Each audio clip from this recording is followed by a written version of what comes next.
All right, hey everybody, it's Anakinnnn and Viridia Guru 22 with Down the Scope, episode 37. So, Viridia, what's going on? Tell me what's been happening. I think we skipped a week, didn't we? We did. We skipped last week. Sometimes I guess we're gonna, take a break.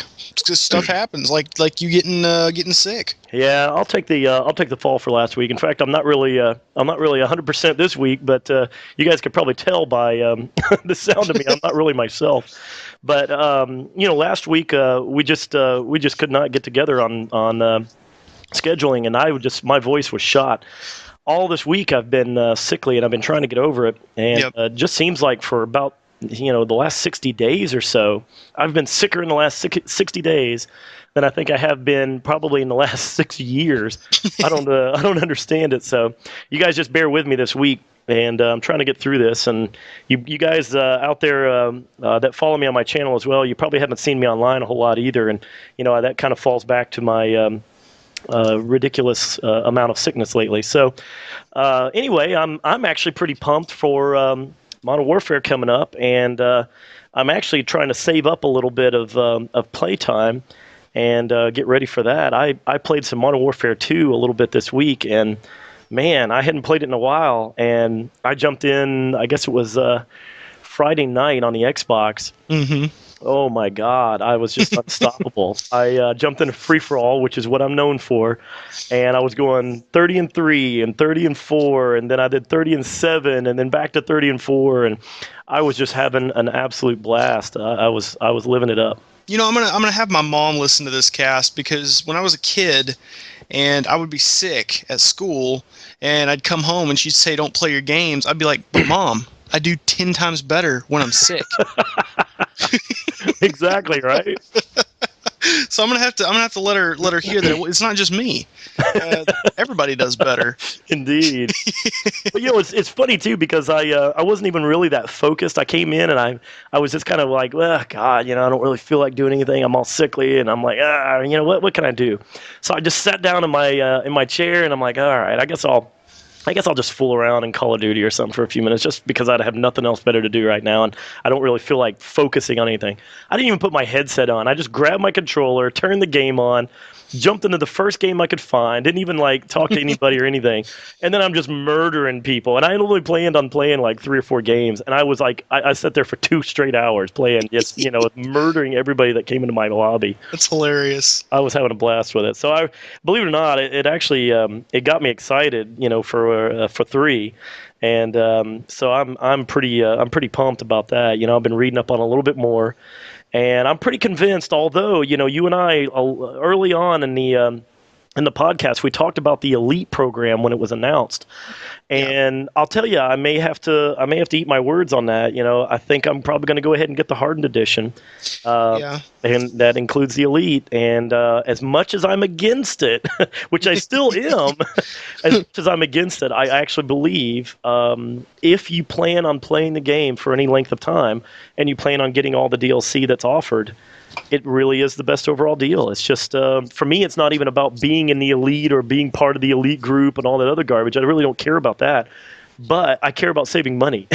Yeah, to me, it sounds like they could have marketed this way better. I think so, too. I think it kind of came off the wrong way, I mean, if you had just came out and said, literally, at the beginning, had said, yeah, and you can sign up for a $50 program at the beginning of the thing, which will end up giving you the DLC for cheaper than if you didn't, I think people would have gone for it better than if they had just kind of kept under wraps what was going on. It's like...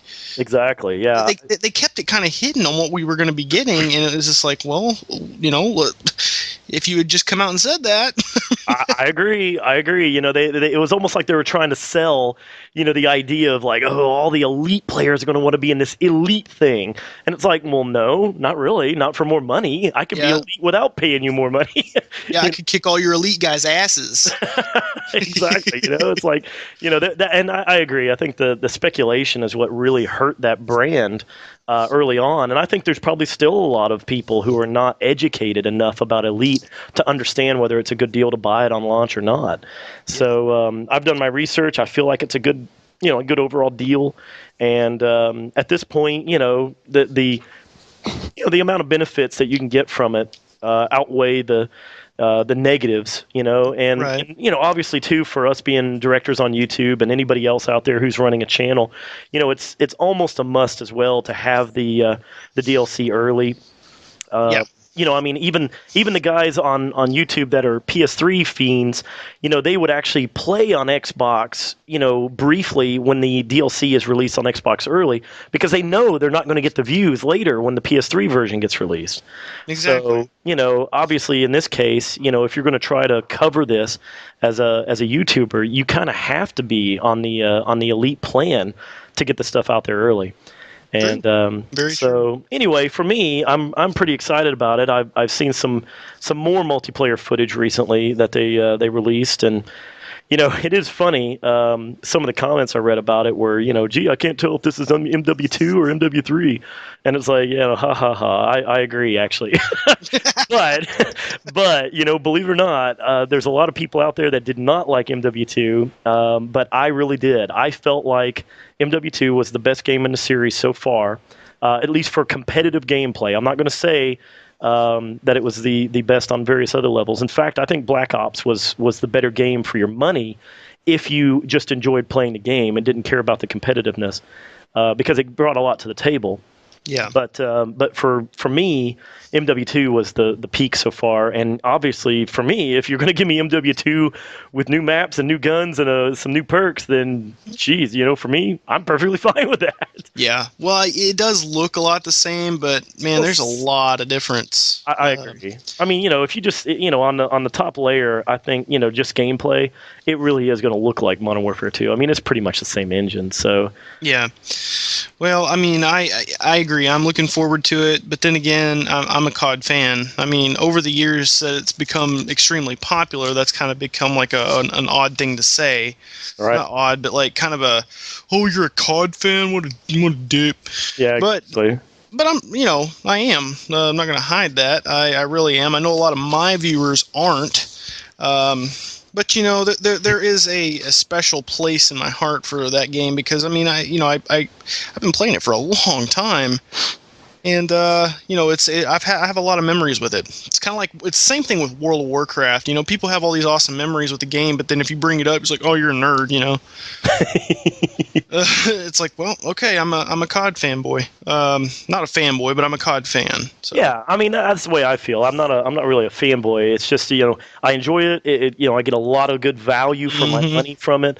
I mean, I've got probably more hours in Modern Warfare 2 than almost any other game I've probably ever played. And I can still play it to this day. So I mean, we're talking 2 years worth of gameplay here. Yeah. I've got quite a bit of game time. So and one of the complaints, by the way, that can kind of help explain what we're going to be talking about on today's cast.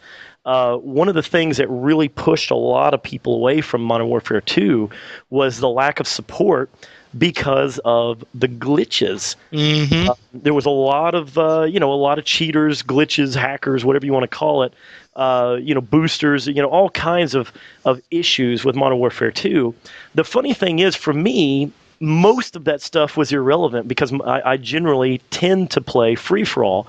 The only problem with free-for-all that ever happened was the boosting problem. And, again, in a good lobby, boosters don't last long. The rest of the lobby will team up and just hunt them down, And, yeah, exactly. They'll bail out of the next game or, leave in the middle of the match. And, and for the most part, once you got a pretty good lobby going, you only got 8 people, And I mean, it's you and 7 other people. And if you got a couple of, friends with you that get into a free-for-all match, if they can get in, next thing you know, you got a decent lobby. And, you've only got 2 or 3 randoms that are popping in and out.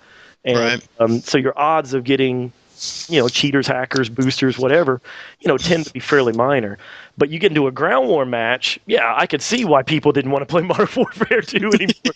You get a train wreck happening. So I do recognize that, and that's one of the things we're going to be talking about this week is not COD, but we're going to be talking about glitches in Right. games, and whether whether it's right or wrong, and of course our thoughts on people, companies, corporations, celebrity YouTubers, friends, family, whoever, whether it's right or wrong for people to publicize how to do certain cheats or glitches or manipulation of game mechanics to either beat a game or kind of break a game. Right. And Viridia's had some firsthand experience in that just in this last week, and Right. he can tell you a little bit about that in a few minutes. But I do want to just talk about some of the things that before we really get into that topic pretty heavily. I've got to tell people this is going to be Anakin eating crow here, this week.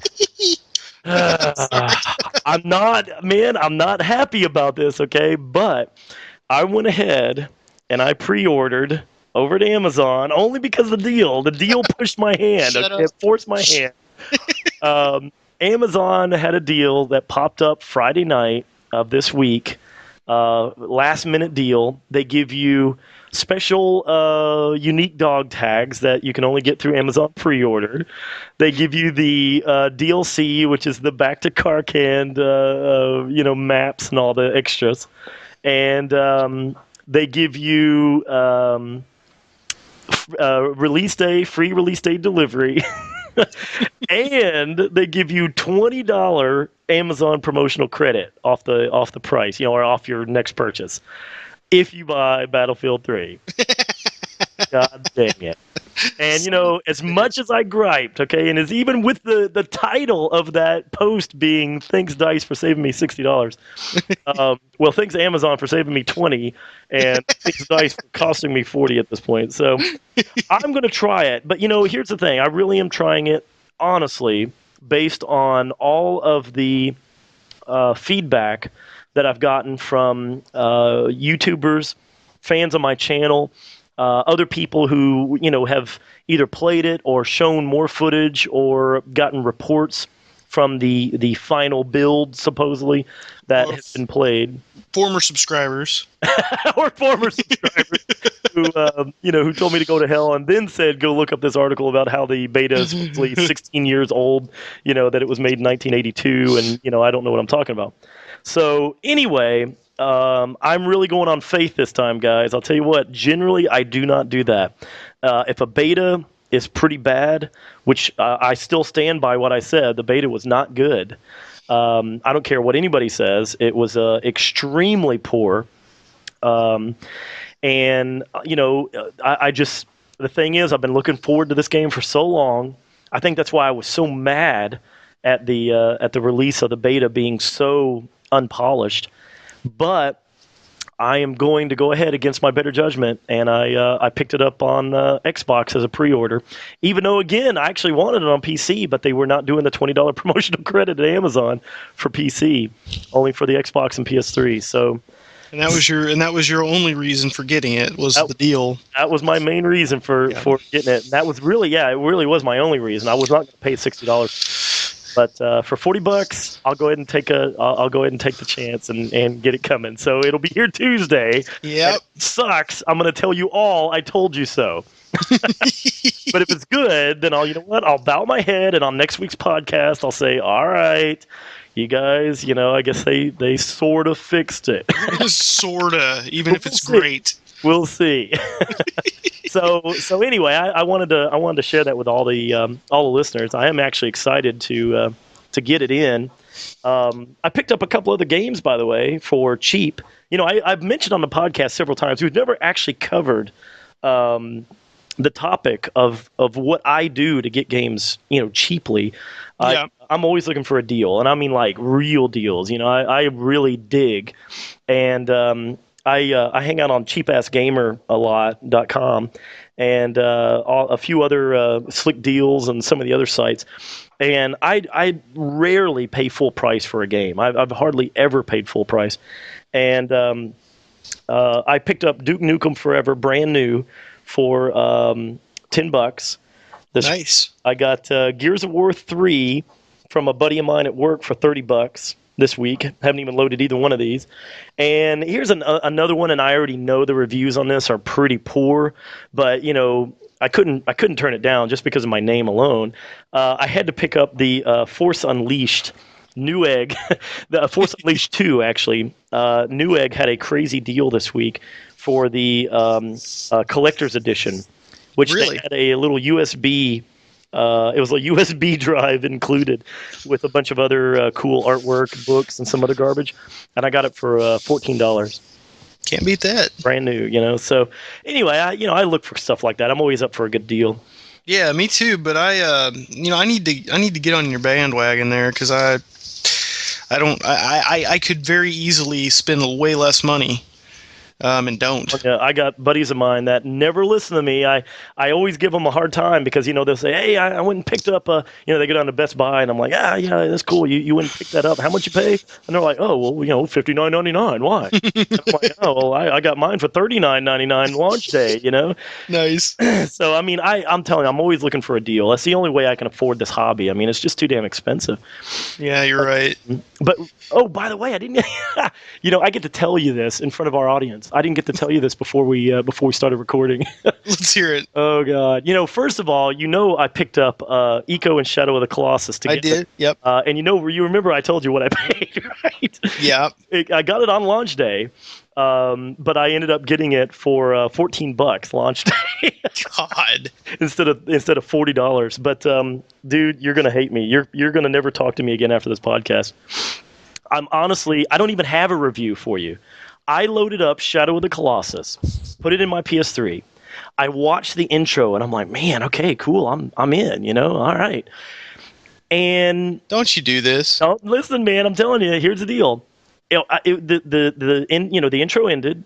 Okay, I'm standing there at the dais, where your girlfriend, lover, whatever she is laying there, and you're just like, oh my God, this is terrible. Okay, I go get on my horse.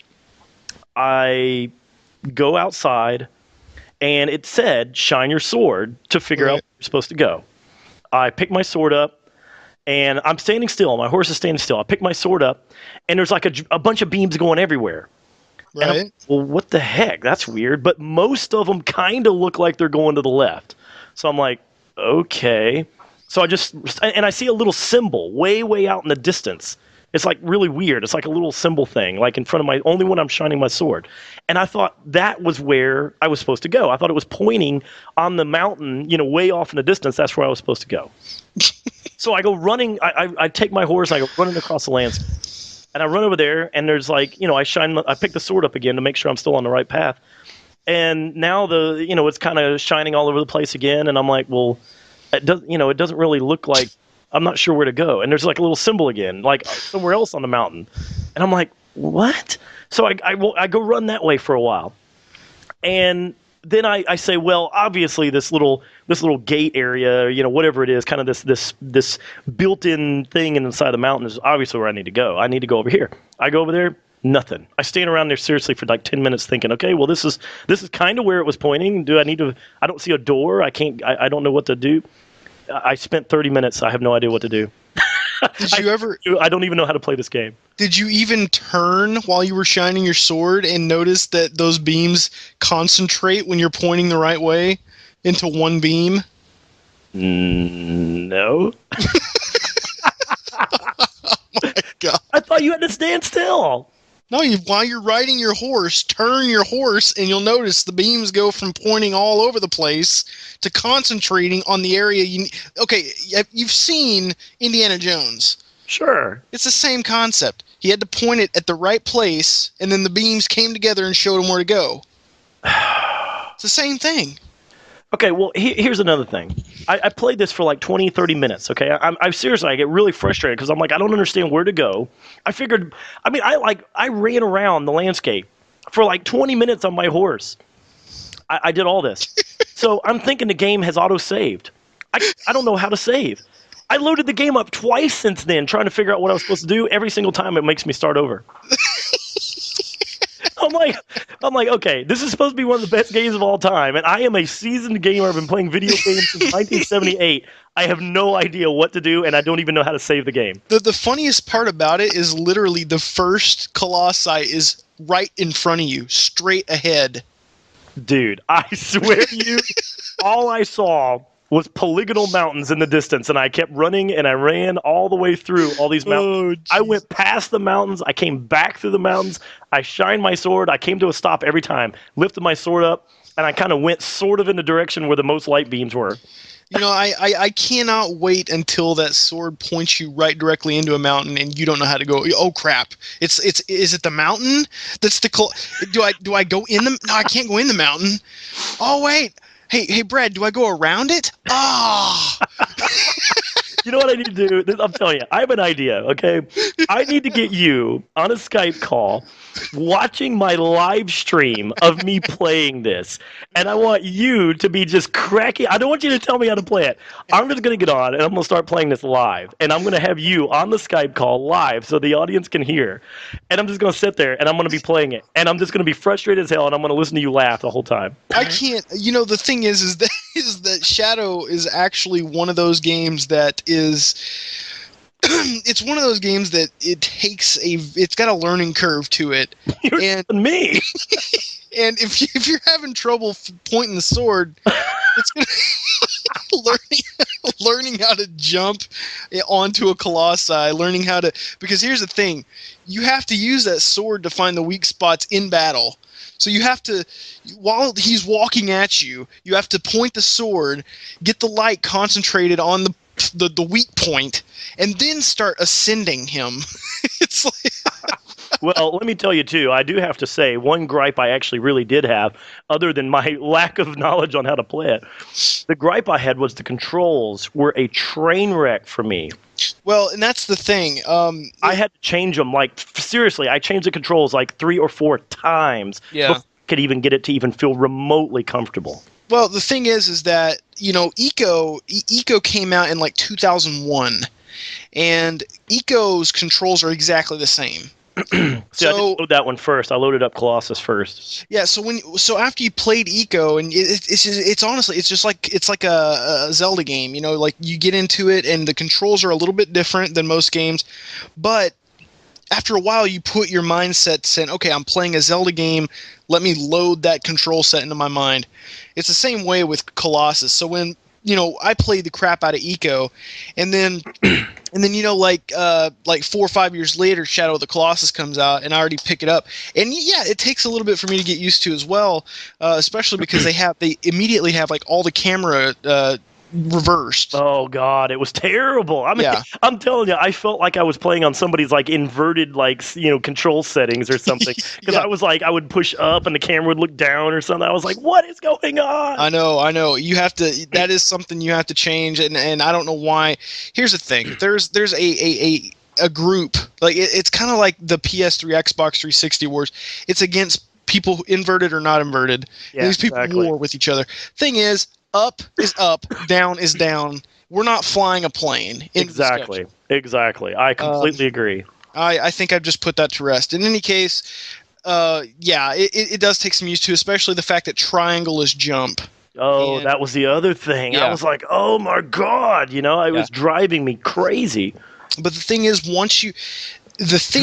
that once you fight the first Colossi, that's what it is. He is a tutorial built into a game with no tutorials. Like, it really it's simple but hard enough that it does make you learn the controls. And after that first guy, you're like, you got it.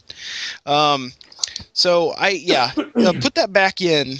Well, I actually do want to try it again because, you know, I mean, honestly, at this point, I'm dedicated to wanting to at least play it for a while, if not beat it, because of the game's reputation alone. You know, I want to play this game, but I'm telling you, I swear to you, just the the lack of figuring out where the heck to save, and then the controls were like batty, and then I seriously ran on my horse across the landscape so long. I can't even begin to tell you how long. It is one of the biggest games I've ever played. I mean, if you look at that map, unfortunately, when you open the map, most of it's clouded until later in the game.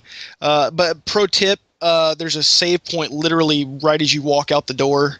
If you walk out the door from where the altar's at and turn around, there's a save point right there. Oh, jeez. So just turn around and go pray. There's nothing about this game that is obvious. And the funny thing is usually I am really hard on games that make it like so childish, in approach. But this is like so unbelievably like, just I mean, it's unbelievably Japanese. Yes, that would probably be the best scenario. That's the only way I can describe it. They obviously are thinking differently in the game design. Yeah. I'll tell you what though, I give it 3 colossi and you're hooked. Well, then I'm hoping to get there. How long do you think the game is? Well, your first time through the game, it'll probably take you, I would say about 15 hours, because that's if you're not looking at tips, because figuring out how to kill these massive things is literally it's like a level. If you go into these fights thinking, okay, I'm at a boss, normal boss in a game takes you about 5 to 10 minutes. But these aren't bosses. This is the game. Like, the game is the boss. So what they do is they say, okay, now the first boss, obviously you can see that you got to climb the fur on his leg or something. Even the first boss is kind of hard to figure out. But then as you keep going, you get to these bosses that are literally the size of a building. And you're like, oh my God, there is absolutely no fur on this some bitch. How do I get to him? And then you basically, you're like, okay, I know this weak spot is probably on top of his head. How do I get to the top of his head? You exhaust all possibilities, because all you got's a sword and a bow. You don't get anything else. Literally, you have everything you start with. Wow. At the end of the game. So you're like, how do I use the environment? How do I use aggro, the horse? How do I use all these things to my advantage? And by the end of the game, man, I'll tell you what, that game has probably the most epic boss I've ever fought. It will literally drop your jaw and you're like, holy Christ, what am I going to do? And it's probably the only game or boss in the game that has a level kind of attached to it. Wow. But yeah, I seriously give you 3 colossi. The second colossi is definitely the most iconic, because you'll know when you get to them. But yeah, I'll have to walk you through that. I'll tell you right now, if you couldn't figure out how to point the sword, don't put it in eco. Man, I swear to you, I just kept thinking that, all they said was, point your sword, to the sun. And I figured, well, I need to do this while I'm, standing still so I can see where the hell it's pointing.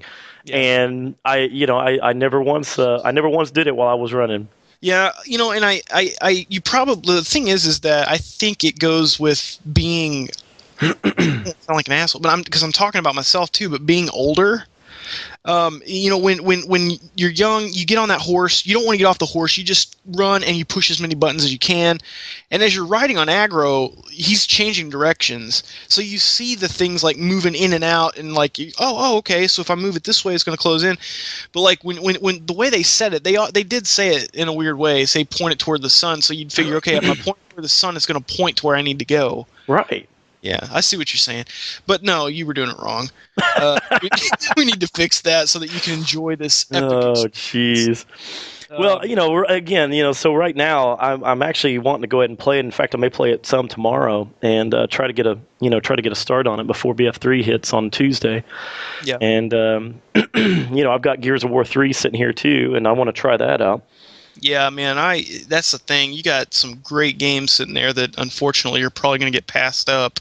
I don't think so. I've actually got some time coming up. My wife's working on a bunch of different projects, and we've kind of gotten through some of our craziness that we had coming up.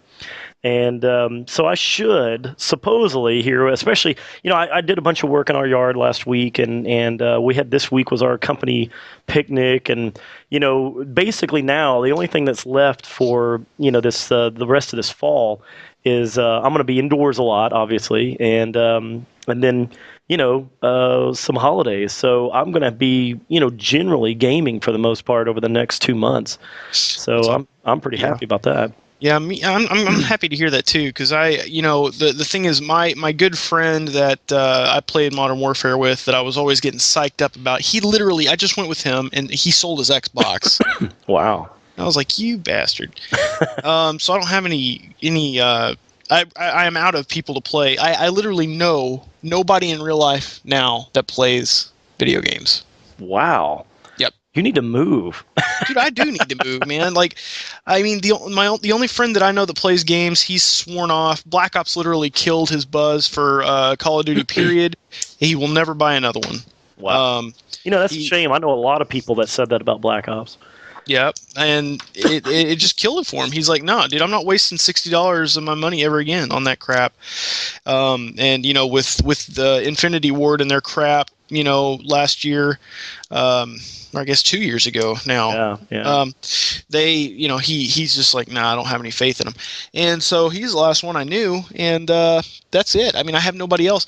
I actually went onto my friends list, and Squatchbeard has been on my streams recently.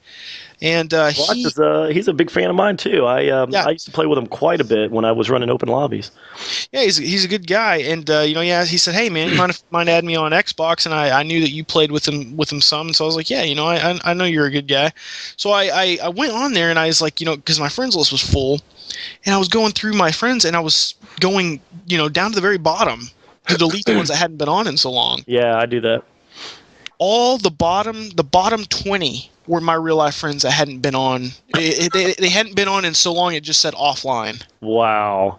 And I was sucks. like, wow. I was like, my God, so I'm sitting there deleting people I know in real life, and I'm just like, this sucks, dude. Yeah, that sucks, man. In more news, I actually sold my copy of Black Ops. I don't blame you. I should go sell mine right now. Yeah, I was like, you know what? We are on the horizon, the event horizon of games. We're about to be sucked in to this portal of gaming gods. And I mean, we just started with Dark Souls, and I have no time for shit. Yep. So I sold the shit that I had, and by the way, yeah, I sold 50% of my video games today, and I amassed about $400. And I bought this is literally an hour or two of playtime, but I bought a 3DS, and I bought The Legend of Zelda Ocarina of Time 3D, and I have to tell you, I'm having one hell of a time with that game. That is awesome. It's a perfect game. Remastered. I mean, graphics totally overhauled to look just absolutely amazing, and the 3D is not as bad as everybody is bitching about. Turn the damn slider down if it's hurting your head. That's all I got to say. I turned it up all the way, and I'm like, God, they're right. And I put it down like, geez, it's killing my head. And oh wow, there's an infinite number of slides here. I can just, it's not even a click, click, click. It's like, you can just like a volume lever. And wow. You can literally turn it to where it's hardly even there, but it still looks a little 3D, all the way up to like you literally have to change visual perspective to determine how far something is. That's what hurts people's heads. It's like you've literally got, it looks like the text is right up in your face. Then you've got something in the foreground. Then you've got little sparklies moving in the middle. And then way in the background, it looks like there's something else, Right. And having to change all those perspectives in such a little tiny box, that's what kills people's heads. Just turn the damn slider off or down. I didn't even realize that's how the 3D worked on it. I mean, if you could do that, good Lord, Yeah, no, it's honestly the way it looks like there's two screens on top of each other. And if you slide it, the more you slide it, they just slide apart just a little bit. That's how it works. I mean, it's not a clicker; it's just a sliding thing, and you can turn it all the way off and play it normally, or you can just, fiddle with it. There's even an option in the options menu to like help you find your perfect, 3D point. And I'm not seeing, the only thing about the damn system that's pissing me off is that the only game worth buying for me is Zelda. There's no good games out right now. I mean, of course you got your Street Fighter, whatever. I don't care. If I'm going to play a fighter, I need to have a joystick. Yeah, I'm with you. And so, I mean, all the other games we're just waiting on. And I honestly, I can't wait for a Pokemon game to be on it. I can't, that's going to be fun. Is it going to poke you in the face? In 3D? Move on. Go on. Keep You're right. That was actually a good one. I didn't get it at first, and I was like, he's gonna poke. Okay. Anyway, yeah, I can't wait to see some of these. We got Mario, the Super Mario Land 3D coming out, which is pretty neat because as far as I know, there's not they made Mario Land 1 and 2 for the Game Boy back in wow. And then they're making Mario Land 3D, which I guess is a sequel to these other two games. I don't know. Maybe it is. Maybe it's not. I don't know. But anyway, when's all that stuff supposed to be out? I don't know. I just keep. I went on to I actually updated this one. Evidently, this person bought. I bought this 3DS used. I opened the box and everything, and it was in perfect condition. I went into the thing, and it literally had been bought in July. And this person hadn't even updated the system. Wow. Like, there was no updates. And I was like, oh, my God. So I went in there, updated it. I got on the eShop, which is amazing. It's honestly like having a portable – it's like a portable, Wii in a way. You got your home button. You hit the home button, pops the home menu up, go back to your game. You can just click it back. But I went on the online, and honestly, the shop channel is even better than the Wii shop channel.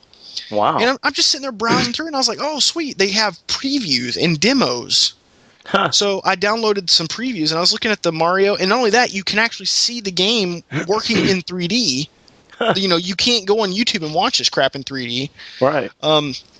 So it gives you an awesome, demo opportunity to check it out. Plus, there's free games all the time. I just downloaded the Legend of Zelda 4 Swords for free. They're just giving it away for fun. So, I mean, I have to say they marketed this thing bad. They didn't release any good games in the beginning, but it's not a bad system at all. So pick it up if you're a fan of Nintendo, which I obviously am. I'm a Mario freak. I am just pissed off that I haven't got to play a Mario game on it yet. But other than that, Anakin, I haven't been doing anything but Dark Souls. Yeah, I know. And before we got on to our main topic tonight, I did want to hear, you already told me a little bit about what you've been doing with Dark Souls, but I want you to share with the audience because I think it's huge what you've been adding to and yeah, I have actually been adding to the wiki. Dark Souls wiki. Yeah, the thing is that Dark Souls and Demon Souls are the type of games that once you play through them, you have to have a guide. A lot of these Japanese games, they and even games like Oblivion, these RPGs are so in depth and so big that you really just can't find everything on your own. I mean, unless you spent thousands of hours, there's always going to be those items that you miss, or it's like, oh, I need to join this guild. Where the heck is it? I need to join this covenant. Where is it? So I, of course, once I had beaten the game, I went on to the wiki, and I started looking for things, and it was just so incomplete. There was so much stuff that I knew that wasn't in there. And so I was like, screw it. I've never done it before, but I'm going to add to it. So I have been adding little by little to the wiki. And yeah, it's been interesting. I'm on my NG+++ playthrough on my main character. I have some side characters going just so that I can learn how the magic and all the pyromancy works and all that stuff. Because, to be honest, this game, it can be played so many ways that you could spend a whole year playing it easily. I've spent 150 hours roughly playing the game. 130 of those are on my main. That I spent 130 hours leveling up one character, and he's just a warrior. And I could replay the game for another 130 hours just leveling up a pyromancer, and then still not have scratched the surface. So and that's not to mention I haven't done any multiplayer. Have I told you how innovative the multiplayer is in this game? You talked to me a little bit about it, but tell me some more about it. The thing about it is that the game has covenants. There's about 8 covenants in the game, and each one determines how you play online. And it's so innovative that I I feel like I'm cheating myself, not taking advantage of it. However, I'm just personally not an asshole. And to be in these covenants, you basically choose, you want to go a good route or an evil route. The evil route is basically taking what's not yours for the good of the covenant, whereas the good route is basically taking out evildoers. Okay, so basically in the game you can purchase what are called indictment slabs. And basically, in Dark Souls, you can be questing through an area and have spent an hour and a half, 2 hours of your time grinding through this area. And then all of a sudden, you get a little message at the bottom of your screen flashing that says, dickhead troll has invaded. That means that some asshole has invaded your world and is coming to kill you and make you lose 2 hours of your progress. Oh, man. Now, time is one of my most precious commodities, and when somebody robs me of that, I want to kill them in real life. Well, in Demon Souls, you now have the ability to, if you were defeated by this guy, you can actually indict him. You can say, if you have this slab, you can say, I want to indict him. One of the covenants is killing these bastards. You literally get to look at this book, and it tells you who has been indicted, who has gone into somebody else's world and literally just pissed them off, and you can invade them in return and say, pay your dues, bub, and just take them out. There's covenants like the Covenant of the Dragon, where you have to you get to invade the world of people who have dragon scales on them. So you have to be wary of what you're carrying in your inventory because you can be invaded by that covenant. Wow. It's just, and it goes way deeper than that. I mean, it is such an innovative multiplayer that I impress. Anybody who hasn't picked this game up or played it, give it a freaking chance if you've got the time. It is so good, and I still think that this game is not getting what it deserves because Namco is just not. They tried to market it better, but they didn't do it right. Right. Well, I still, even right now, I haven't seen a whole lot of coverage. I mean, Yep. I go to Joystick, I go to IGN, I go to Kotaku. I look at some of these blog sites. I look at what's going on YouTube, and generally, it's a niche title, man. It's just not getting a whole lot of lot of coverage. And we literally are about to segue right into our topic. Because honestly, the reason this game I think doesn't get a lot of coverage is honestly because of its difficulty. And I say that, you can pull out a hard game, okay? You can say, oh, Ninja Gaiden 3 is coming out. That's a difficult game. But the truth is it's not that hard. And I'm learning that more and more. And I can say that. I've beaten 1 and 2 now. I've beaten both Ninja Gaidens for the PS3. Ninja Gaiden Sigma 1 and 2. Right. The thing is that game is hard because you're going to get, you got to learn how to fight better. And you're not spending much time. Again, like I said earlier, time is a very precious commodity. And the thing that makes Dark Souls so damn hard is not just the fact that the fighting, the battles can take forever. It's that you really, you can make no progress in 7 hours. The thing is that these game publishers, I'm not gonna bash them. They probably don't have a lot of time to cover one game. Right. The thing is that a game like Dark Souls takes 100 hours to enjoy, even a fraction of. A sixth of the game would only be experienced in that amount of time, and that's if you were being meticulous and saying, okay, I need to work a little bit harder. And one of these game companies, they decided that, and here's the thing, Anakin, I am a YouTuber, you're a YouTuber, we understand that putting a video out online of something that is going to be looked at as a viable way to beat a game is going to get you views. Exactly. So what IGN did was and I don't even know if they were the first. All I know is that they were criticized pretty highly about this. They released basically 2 videos breaking Demons or Dark Souls. They broke the game. And basically what I mean by that is Dark Souls is a hard game for one reason, and that's because when you die, you have one chance to redeem your souls. And this may mean you just down to boss. Imagine you down to boss, you have 90,000 souls, which is a lot. You could level up 6 times off of this. Now you have to make your way out of the place or whatever. Well, in fairness, you wouldn't have to make it out. You'd have a bonfire there. But say you had this 90,000 souls after making it to the boss. Okay, there's no bonfire around. You have to think about this. Say, okay, am I going to risk the fight? I've made it all the way here. Am I going to risk walking in there and fighting the boss with 90,000 souls? Or am I going to backtrack, book it all the way back to the bonfire, rest at it, level up, and then after I've rested, all the enemies are going to respawn? Am I going to risk this? Oh, man. What IGN did was they basically released an exploit that they found to enable them to basically, if they die, they don't ever lose their souls.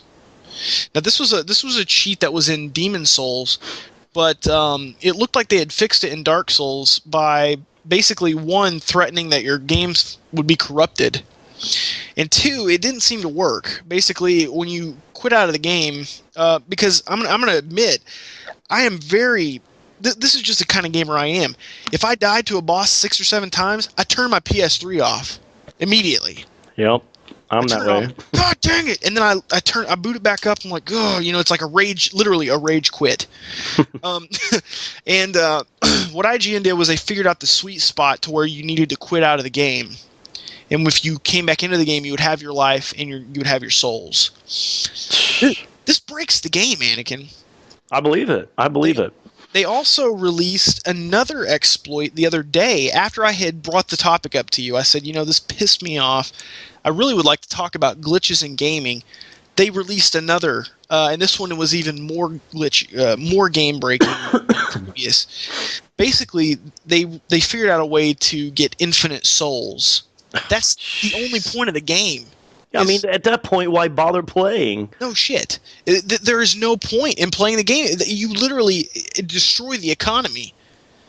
Wow. So basically, you take an item. I'm not even going to tell you how to do it, but basically, it's a way that allows you to infinitely use one item.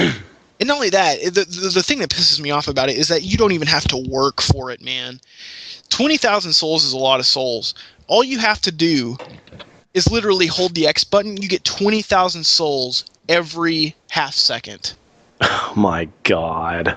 And it just racks up.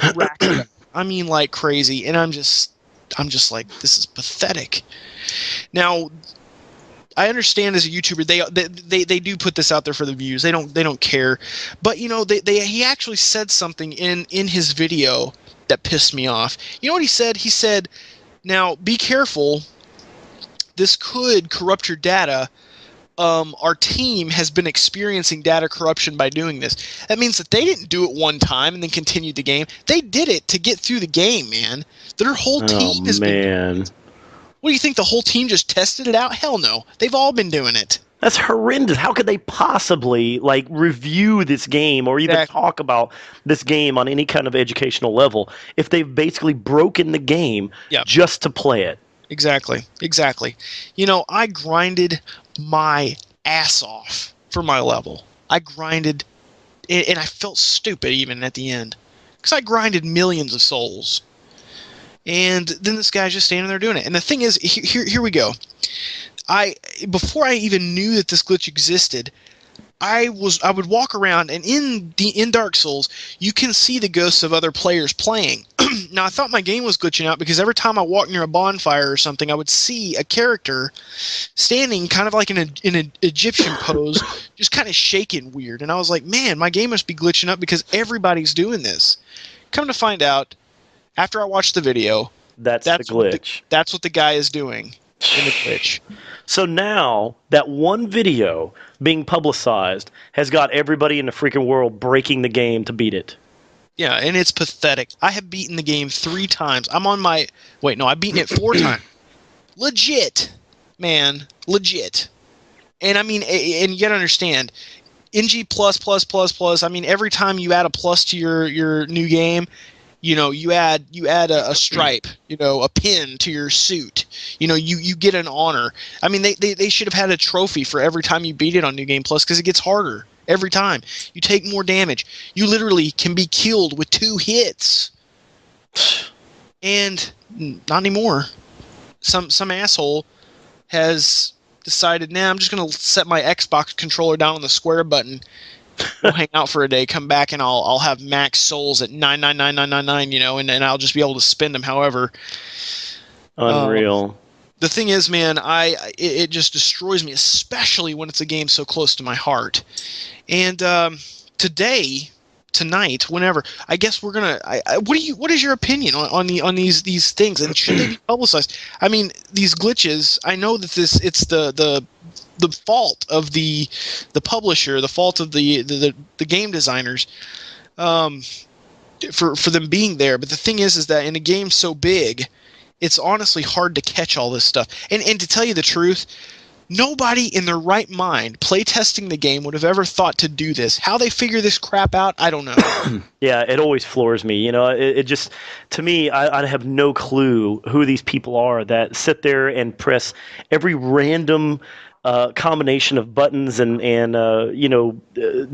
joystick moves. I don't understand these people, because if I'm going to just sit down to play a game, I'm just going to sit down to play a game. I just can't even imagine randomly pressing stuff until something cool happens and then remembering what exactly it was, because if you're going to sit there and try to figure out, hacks or glitches or screwy game mechanics, you just have to sit there and randomly press stuff and hold stuff. How do you even know what the heck you did to create those situations, Exactly. And here, the point I'm making out of all this, I understand that there's going to be glitches in every game, but the thing is that when you bring it into a multiplayer game, a game that, and this game is so, and I'm not talking about this game only, but this game really gets me because this glitch affects multiplayer. Yep. I have grinded my ass off, and I'm a tough guy in this game. But then some asshole who sat there and did this glitch can literally just walk into my world and make me look like a little bitch. Yeah. And that's unacceptable. I mean, imagine in Call of Duty if there was an exploit to where you could literally just rank up to 50 day one and just sit there. Or imagine even better that you got stronger and stronger with each prestige. Oh, and yeah. Some jerk just didn't earn it. He just got it. Oh, well, they were doing that on both PS3 and Xbox. They were doing that for, not for Black Ops, but they were doing it on Modern Warfare 2. People were showing up, not even 3 weeks after the game was launched. People showed up and had 15th, well, actually back then it was 10th level prestige, level 70 or 65 or whatever it was on Modern Warfare, and full prestige, full max out.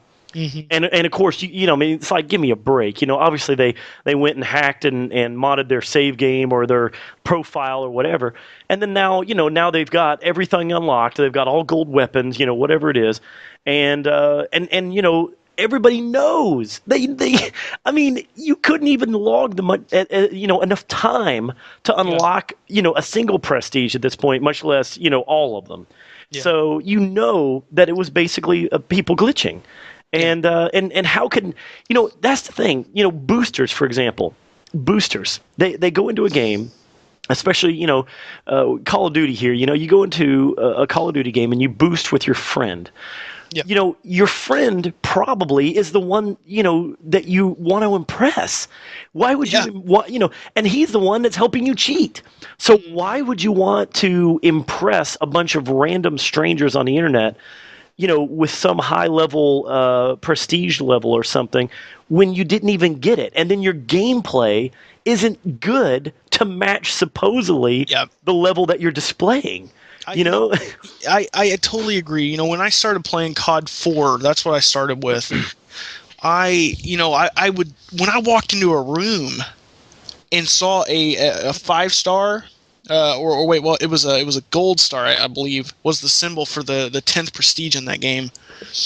I was like scared. I was like, oh God, this guy's good, and right. He was, to begin, and in the beginning, and then you get, it got more popular and people figured out how to and now it doesn't even matter.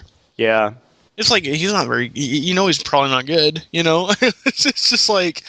I actually believe when I go into a game and I see anybody that's maxed out on prestige and levels, I immediately just think it's some punk kid that modded his box, and I give them no thought whatsoever.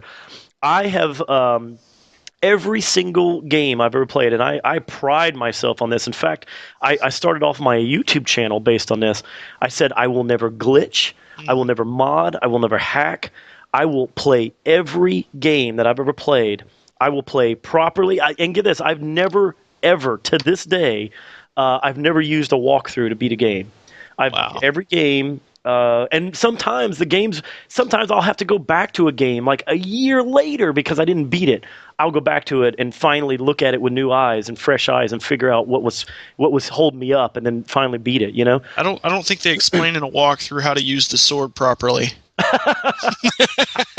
Well, and let me tell you, I could have easily, just as soon as trying to figure out what I was doing wrong, I could have easily loaded up a walkthrough for Shadow of the Colossus. I refuse to do it. I feel that everybody who designs these games are people just like me. And you know what? It's just another guy sitting at a computer. He designed the game. That means I should be able to figure out what they did. Exactly. How they want me to play. So, to me, I don't use walkthroughs. I'm just not that kind of gamer. And, one of the things, about glitching in general, what I don't get is for example, and, I'm probably going to not make friends again here. I don't know why I get so controversial in things I talk about. But, I'm not a fan of quickscoping in the Call of Duty franchise. I'm just not a fan. I don't like it. It's not that I don't believe it takes skill, because I do. I think it's very difficult to master and become extremely good at it. There's a lot of people out there that try it, that they're not bad, but there's a lot of other guys. There's a very smaller group of guys that are excellent at it. And let me tell you, I give them props every time. I'm like, hey, shit, you tore me up by quickscoping. Yep. But here's the deal. To me, it breaks the game, not because of somebody taking the time to get good at it or whatever. It's the idea of the game has been designed with a sniper class character and the weapons to go with them as sniper rifles. You should never be able to kill somebody except for luck while you're running across a field. You should not be able to just pull up and immediately go pooh and just kill somebody. Right. It is an exploit of the auto aim for the game that is built in as a game mechanic to help snipers shoot from long distance, because it's extremely hard to deal with the lag for a one-shot kill from a sniper, especially over large distances. Right. They set the auto aim up higher specifically for the sniper rifles in the COD series of games. And now, as soon as somebody figured out that the game helps the auto aim significantly more for sniper rifles, as soon as somebody realized that, that's whenever the birth of quickscoping started. And they realized, wow, I can spin around and do a 360, and as long as I'm somewhere in that 30 degree angle of pointing at the person whenever I fire, the game is going to automatically give me the kill. Right. Well, this doesn't make you good, in my opinion. Okay, this makes you basically. I can't call you a hacker. I can't call you a cheater, but I can certainly call you I would say a dishonorable player. An exploiter or an exploitist. I would call that person somebody who is exploiting the game mechanic. Now, I mean, to me, it's like, okay, is it fun to play a sniper? Do you want to just sit around somewhere in a barn looking out over the map and waiting for somebody to go through your crosshairs? No, that's not fun either. And obviously, these people that tried to make the game more fun for that class, that's great, okay? But it doesn't make sense. To me, it breaks the game, because those character classes are meant as a support class. If you're going to play free for all, or if you're going to go and play team deathmatch, play the class the way it was meant to be played. If you're going to run around, I mean, let me tell you, I even have less problem with the marathon lightweight knife guys. I have less problems with those guys than I do with the quickscopers. And the thing is, once again, I mean, I want to state that I understand that it takes skill to be a quickscoper. I'm not going to take that away from anybody. I just don't agree with the game developer leaving it in there. Exactly. I totally agree. It's something that it's an exploit. It was never intended to be that way. Right. It's not part of the game design. That's what it boils down to. It seems that though without the quick scoping in it, it seems to take away from the public something. It does. Yeah, because the community, the community at large, embraced that exploit as an actual game mechanic now. And they could have easily fixed it. They could have basically taken away the auto aim for the sniper rifles. All they had to do was knock it down to the standard of a normal gun, and they could have fixed it, no problem. And they could have also said, you know what, we're going to fix that in Modern Warfare 3 instead, so you can't do it there. But no, they stated, you know what, the community likes this feature. They use this feature. We are going to leave it in there as is. And the thing is I've never griped about it. I've never bitched about it. When somebody beats me with it, I just go, oh, God, these damn quickscopers. And that's the end of it. I don't go into a rage about it. I don't go crazy and tell them they suck or anything like that. But I just feel like, to me, I can't bring myself to play like that because I don't find it enjoyable and I don't really find it to be all that honorable. And, obviously out there in the world of console gaming particularly, there's not a whole lot of honor to be had. But, I actually pride myself on the way that I play.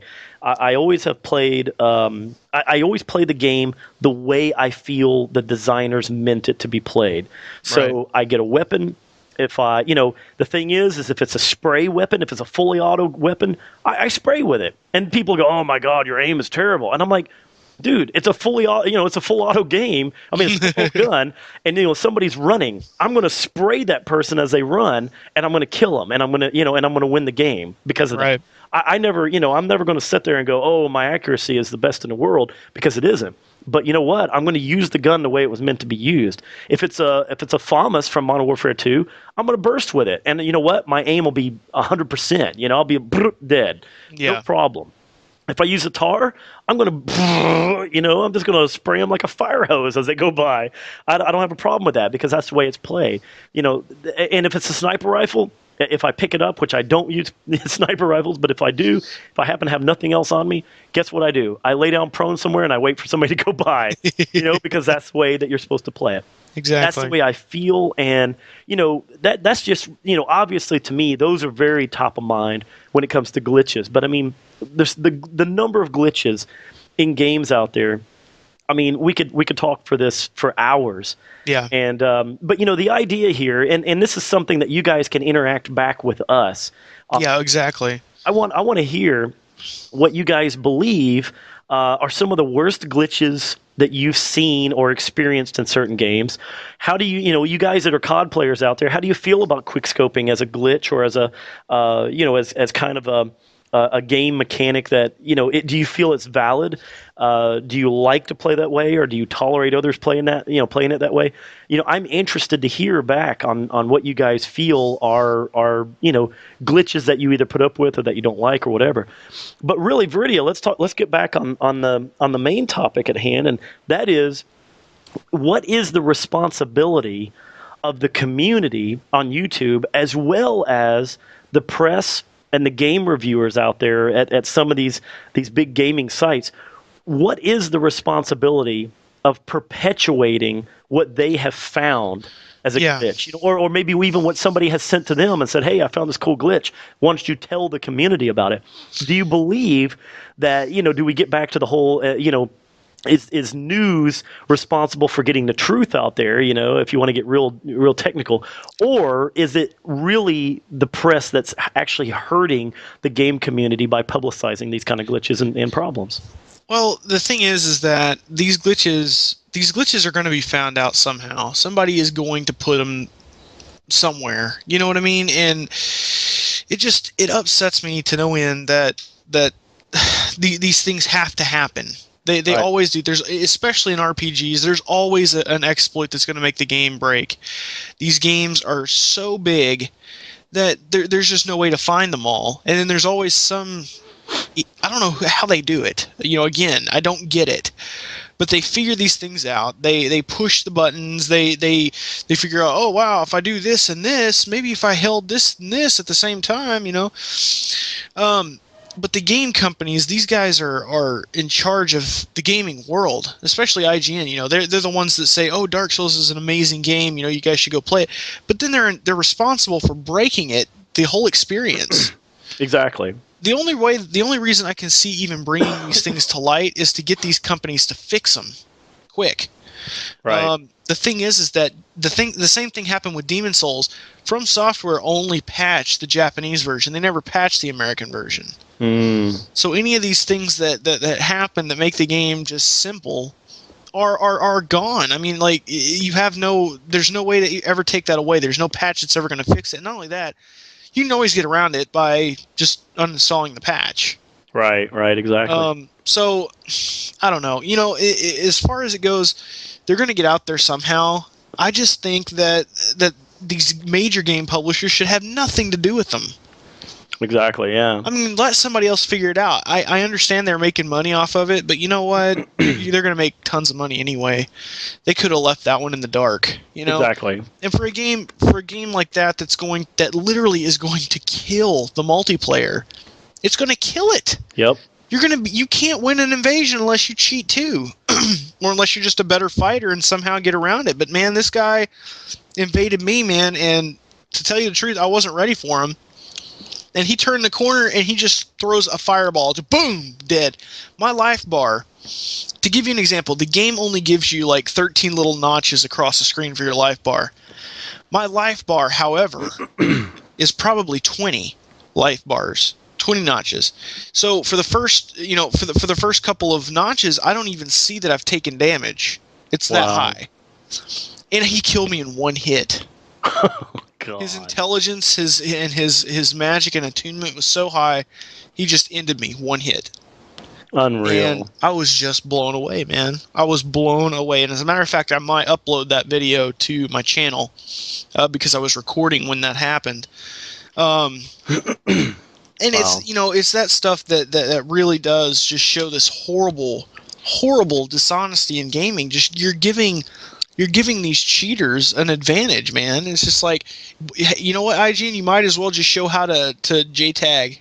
Right, yeah. This is my point, and that's where it comes back to the responsibility of the gaming press and even YouTube celebrities. Like you said earlier, somebody will figure this stuff out, okay? But let's say it's some, a 13-year-old Swedish kid, and he's got his own channel, and he's got 10 subscribers. Great, okay? He figured out some cheat. The cheat may be discovered. It could be discovered months from now. Maybe, maybe it never gets discovered. Maybe he's one of the only few that figured it out. Maybe a couple of his friends figured it out. So there's 10 people floating around out there kind of screwing with multiplayers, okay? Mm-hmm. But when you have somebody like, a major YouTuber who has 500,000 subscribers, or you've got a major gaming, corporate website like IGN, or a corporate blog site like Kotaku or something like that, these guys have a responsibility to say, you know what? We got an email today, and it showed basically how to break this game. Mm-hmm. I don't really think we should cover that. I don't think we should publicize that. And maybe what we should do as a responsible gaming news correspondent is we should go to the developer and say, we have something we would like to publish, but we want to warn you ahead of time so that you guys can prepare a patch. Because as soon as we cover this, it's going to break the game, and the community at large is going to basically, nobody's going to buy this game, because they're going to have to cheat at it to keep people out of theirs, or they're going to have to play it offline or something to keep people from going in and just destroying them. So are you guys aware of this problem? Have you seen this video over here on the Swedish Kids, 10 channel, 10 subscriber, YouTube channel? Have you seen this, and do you know what to do about it? And then when the developer says, "Wow, never seen that before. I have no idea. I don't think we're going to fix that." You know what? At that point, at least they've been given a chance, or maybe even then, IGN or whoever should go, "Wow, they're not going to do anything about it. You know what? Let's not ruin this game for the entire world, and let's hold back on publicizing this, and back off of it." I know it's at that point it's like they're not really doing their job as a journalist about gaming. But I'll tell you what. I mean, where do you draw the line? Yeah. I mean, it's so distasteful, man. And I just can't tell you, like, you guys at my channel, and you too, Anakin, you know how much this game means to me. Absolutely. It's a huge thing I was looking forward to, and just to see it's just like somebody shits on something that you love so much.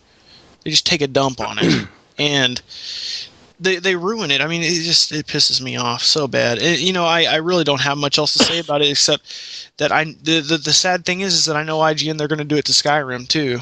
Oh yeah, you know where they're going to end up posting some ridiculous like speed run of Skyrim where you can just jump to the other end of the map and and beat it again or something. I mean, it's they're going to do something like that, and then you're going to see people on your friends list on Xbox or PS3 or wherever, and you're going to see them. Oh yeah, I beat the game in an hour and a half. I'm done with it. Moving on. And they're going to do it for nothing more than the sake of being able to say they did. They don't care about the game experience. They care about achievements or being first to have done it or whatever, Yeah. And, they utilize that kind of information that's out there on YouTube or through these gaming press sites. And instead of just saying, I'm going to buy this game and I'm going to sit down, I'm going to play it and I'm going to enjoy it, and I'm going to play it the way that the publisher and developer meant for me to play it, that, they're robbing themselves of the game experience. That's what I don't understand. You're telling me not playing through a game like Skyrim or Dark Souls and actually beating it and having that sense of accomplishment.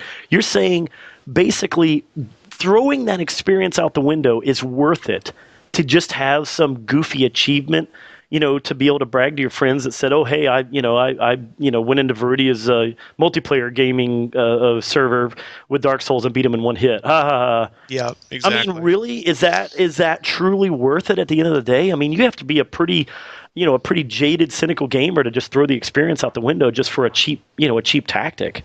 Yeah, it's disgusting. And as a gamer, I know it's like, well, gamers will play, and this kind of goes into the point to where, some of you guys will defend it and say, I bought the game, I should be able to play it however. But the thing is that I'm not talking about just glitching in general. I'm talking about ruining somebody else's experience.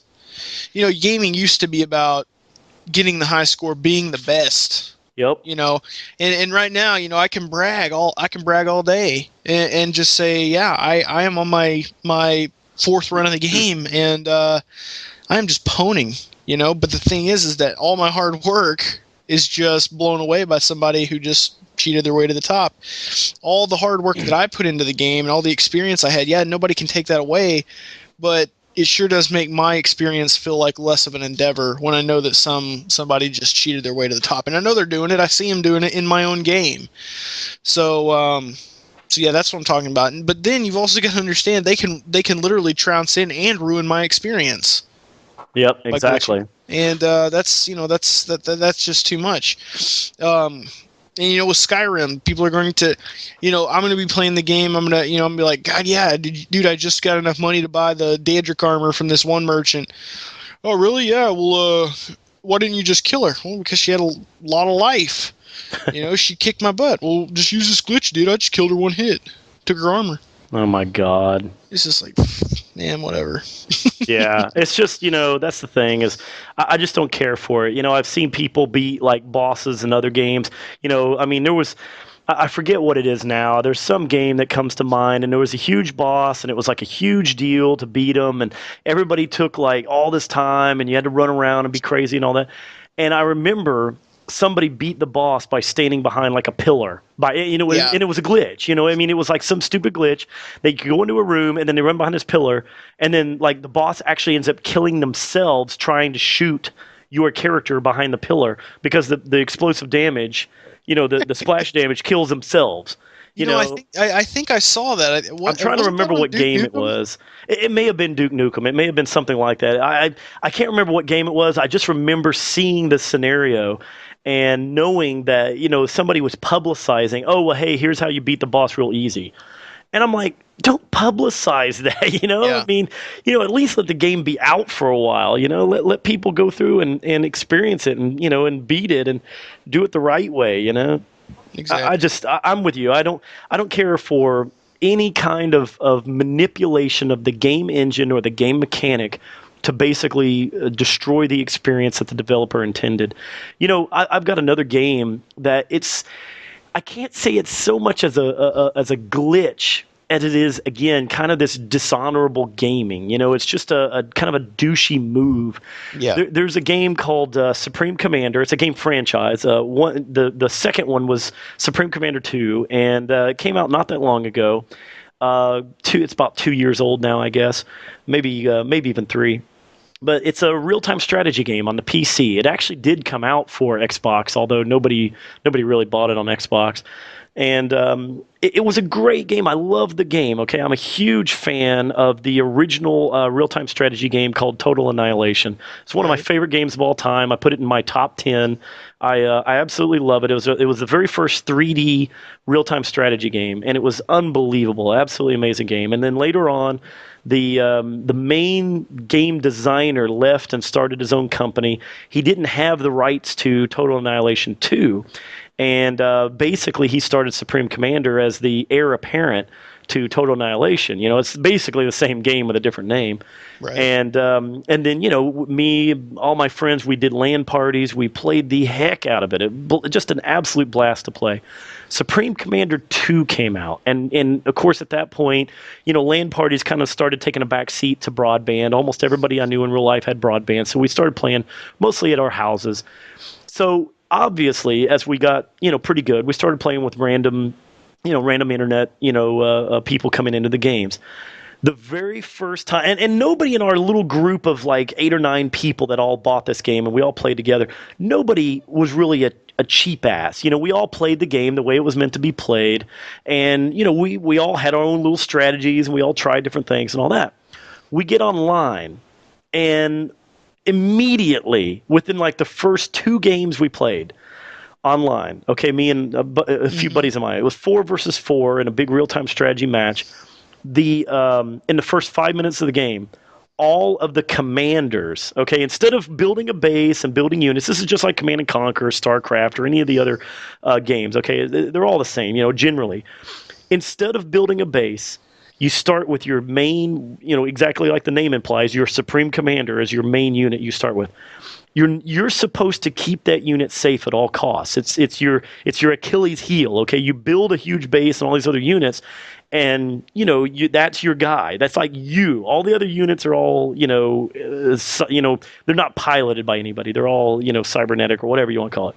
So anyway, the very first 5-minute game of just random internet punks that we got into a game with, they all walked together. Their commanders, 3 of them would repair the main guy, and the main guy would just come up to you and shoot you until he killed you. And this would happen, and obviously we're all sitting there trying to build our little base, trying to get everything going, and we're all 4 separated on the map.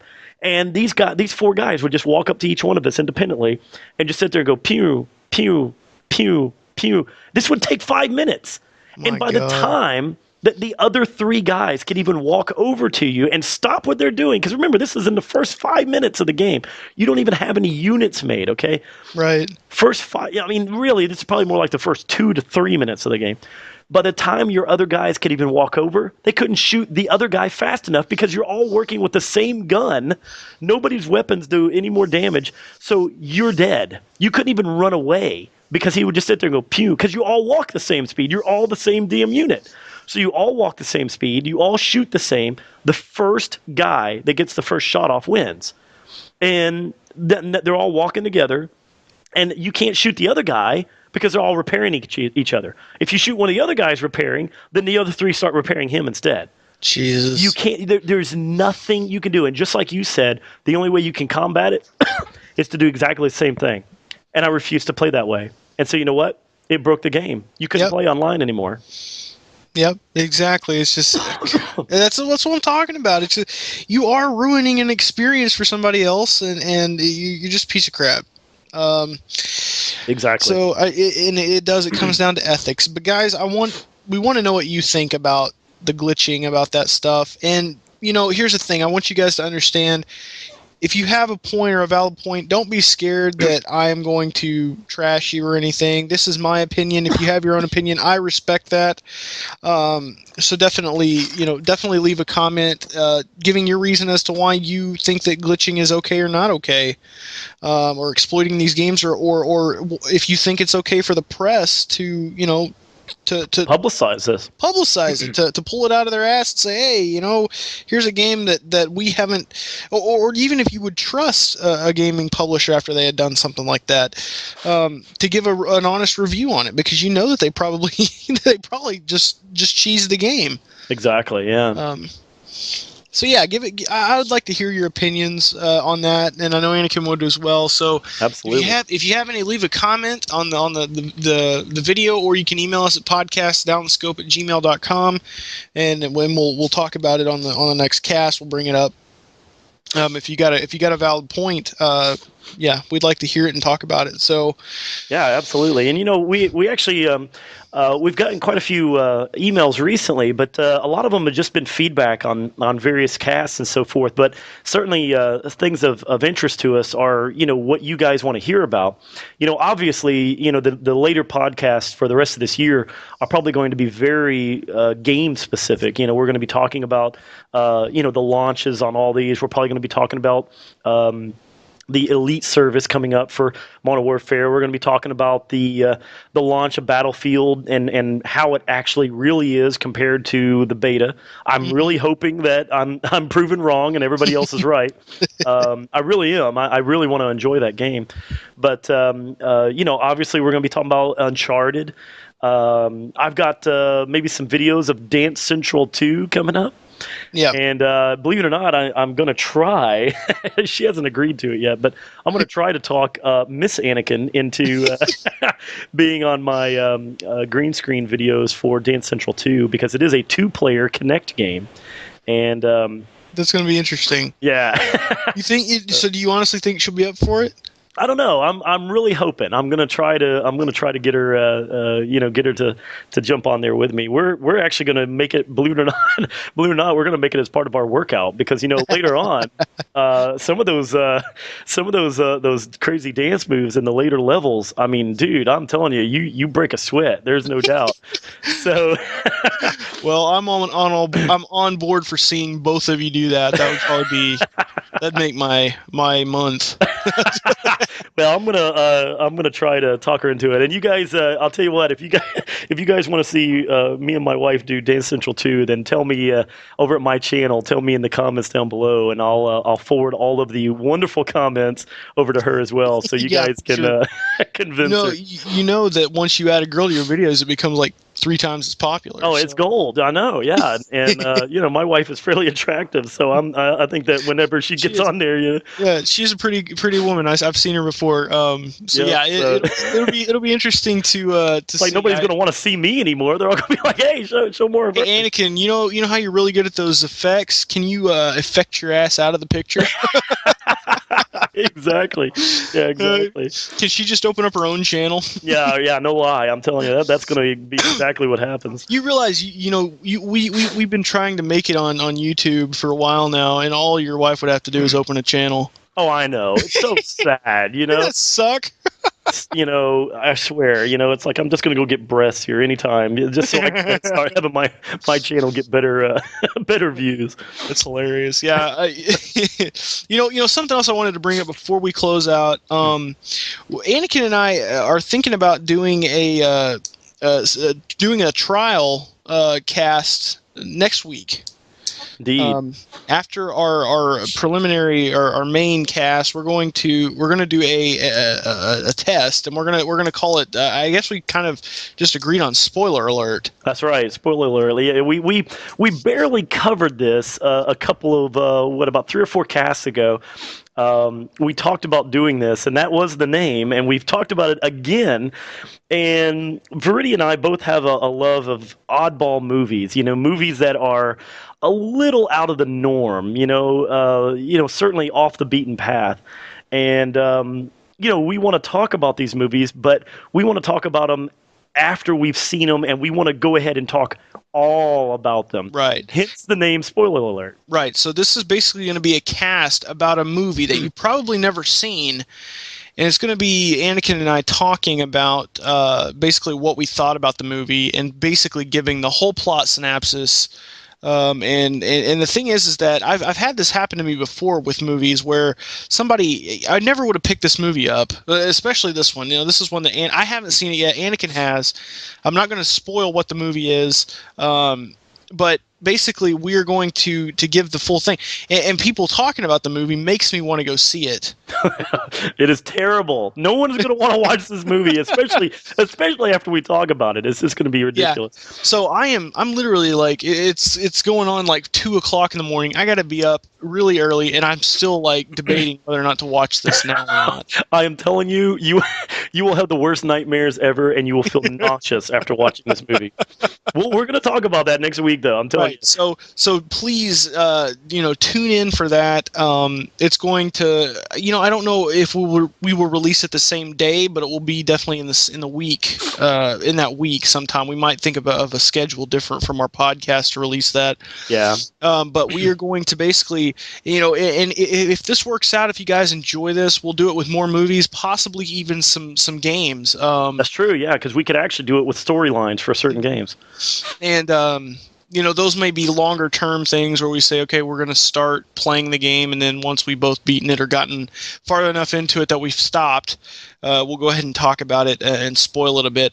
But do keep in mind that it's spoiler alert for a reason. We're going to tell everything about the game. This cast will be a little bit more adult centered. Definitely, yeah. The movies that we will probably be talking about will not be movies that not only do we not recommend for anybody under 18, but not because it's just rated R, but because most of the movies we're talking about are extremely mature. And I don't even mean, I just mean like, you really have to be an adult to understand what you're, not in theme, but just in emotion. Because some of the movies that, especially the one we're going to talk about first.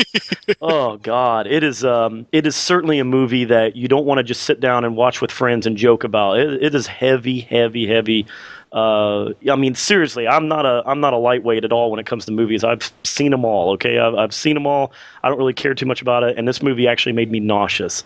So, and we'll talk about that next week. And every time you say it made you nauseous, it just makes me like giddy. And what's funny is you're sitting there saying that, I'm telling you, and I said exactly the same thing to the guy that recommended it to me. I was like, come on, it's just a movie.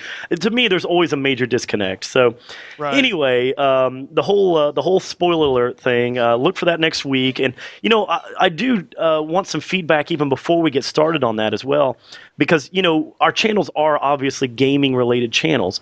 The thing is do you guys feel us doing spoiler alert maybe once a week or maybe even just when we feel like it? This may not be something as regular as Down the Scope is, but do you feel that it would still be appropriate for us to cover a movie podcast on our respective channels, even though they're dedicated to gaming? I mean, obviously, if you don't want to hear it or if you're not interested in that movie or whatever, you can always skip it. But if you guys feel that it would be inappropriate for the channels, make your opinion heard. Tell us about it. If you think, oh man, this is stupid, I don't want to hear about a movie, and or if you just don't like the idea that we're going to basically completely ruin a movie. And honestly, I don't want to. I mean, I am going to put the name of the movie as the title for spoiler alert every time. And if you have not seen the movie, I highly recommend you do not listen to the podcast. You should go watch the movie if you have any interest, or at least go watch the trailer and find out if it's something you want to watch. Exactly, and you can, and it'll also open up comments and stuff that you can talk about, or you could, if you don't feel like going and renting the movie, if you think, oh well, Anakin and Viridia's opinion on it is good enough for me, and hearing them talk about it is interesting.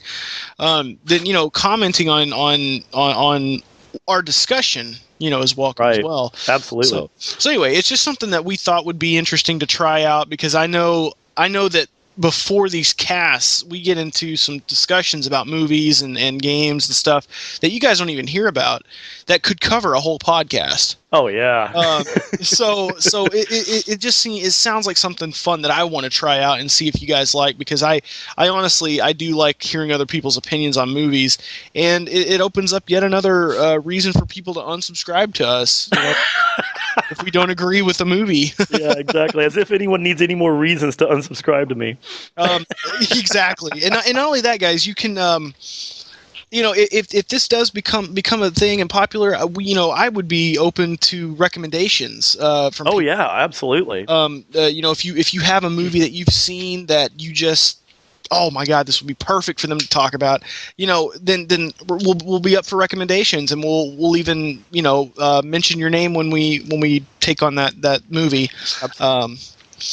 So yeah. For right now, email us at podcastdownthescope@gmail.com in regards to anything regarding spoiler alert at this point. You know, until we really feel whether it's going to take off or not. You know, just for right now, pretend it's kind of an extension of Down the Scope at the moment. Down the Scope, spoiler alert, yeah. And also, here's the thing about you know, it will be adult oriented, so I'm not going to watch my cursing as much. Yeah, language will be a little looser because in fact it's probably going to be mandatory nearly based on some of the movies we're going to be talking about. Yeah, you know, for those of you who do watch my channel, I do really watch my mouth. Or if you're on Anakinn's channel. Yeah, and really, I have to say, you know, thanks to Veridia for that, because honestly, he's the one that has to do that. I asked him to do that whenever I got involved in Down the Scope. It was really Veridia who kind of jump started the podcast, and the only way that I told him I wanted to be involved is because my channel, I try to keep my channel a little more family friendly. And I know I have a lot of younger subscribers, and I appreciate them.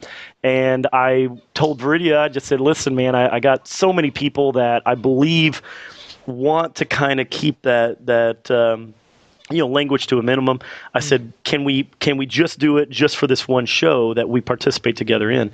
And even my language gets out of control in some of my live streams and you know, some of my other stuff. In fact, I'm embarrassed on some of the live streams that I've been included in on other people's channels. You might actually hear the real Anakinnnn pop up over there.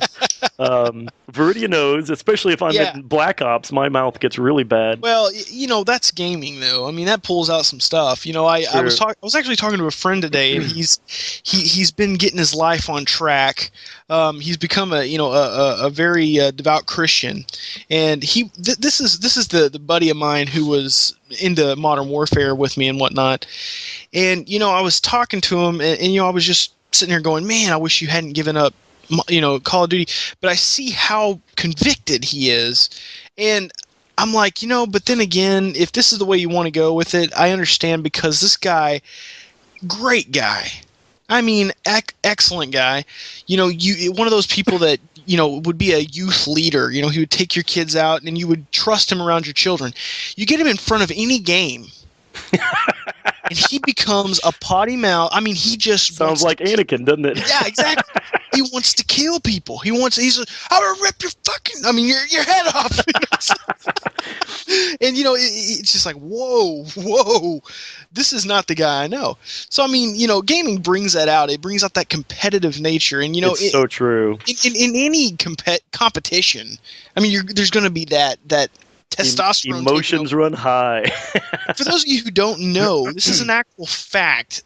Cursing comes from a different part of your brain than normal language, and it actually is proven that cursing, and I'm not trying to promote this, children, I'm just telling you a factual you know, thing. It actually relieves pain and anger. Did you know that? I believe that. Yeah.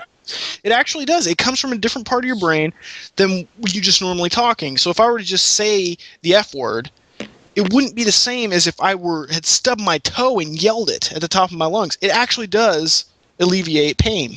So that's why a lot of gamers curse, because they're always angry. They're always mad. I mean, you know, the thing is I've never seen a hardcore gamer that doesn't curse. I've never met one. I thought I did, but then I played with you. Yeah, exactly. No, but in all honesty, if you're from Anakin's channel, I curse like a sailor, and so this podcast that we're starting will definitely have a warning on every episode saying, this is adult content, adult language. So if if you're one of those people that is offended by that, do keep that in mind. And I'm sorry that we couldn't cover The Lion King. But, yeah, but anyway. Yeah, exactly. Anyway, I think that we have run a course for this week. Indeed, and for everybody who was out of their routine last week, apparently we do have such a dedicated audience that man, they apparently dedicate part of their week to Down the Scope. Yeah. I really do apologize last week, guys, for not being able to do it. It was not Veridia's fault. It really was mine at this point. I just I've been under the weather. You can probably still tell I'm not quite up to myself right now, and I'm hoping that I can finally get through some of this damn sickness. I'm done with it. I'm telling you, I can't even begin to tell you guys how done with being sick I am. So hopefully next week, especially getting ready for spoiler alert, I'll have my voice back on. So other than that, Verdi, you got anything else to add before we close out? Buy Dark Souls if you hadn't. That's it. Awesome. And we will be able to talk about Battlefield 3 for the next week. So look forward to that, good or bad. Good or bad, guys, get prepared for an opinion. Indeed. And God, I hope it's good. So, or else somebody owes me $40, damn it. So anyway, all right. Well, this has been episode 37 of Down the Scope. As always, we really do appreciate all the time that you